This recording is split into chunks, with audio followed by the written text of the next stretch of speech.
Welcome to this ReservHub tutorial. In this video, we'll show you how to add tables to a restaurant and place them on the floor plan. From the restaurant dashboard, open Tables from the left menu.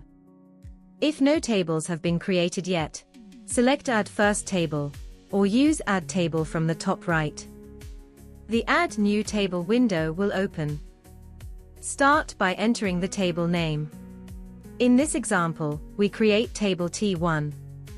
Next, choose the section where this table belongs. Sections help organize tables by area, such as main, garden, terrace, or upstairs. Now select the table shape and enter the seating capacity. You can also add a minimum capacity if your restaurant uses different booking rules. Keep the table status as available, and choose whether this table should be available for online reservations. When the details are complete, select Save. The table is now created and appears in the table list. To manage table placement, go to Sections and open the floor plan for the section you want to edit. On the floor plan, you can see the available tables and position them visually. Drag the table into the correct place on the layout. You can also add another table directly from the floor plan.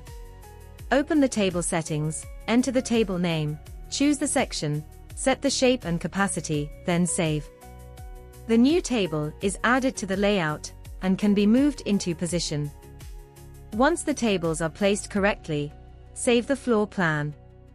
Your restaurant tables are now created, assigned to sections, and ready to be used for reservations, walk-ins, and live table management in ReservHub.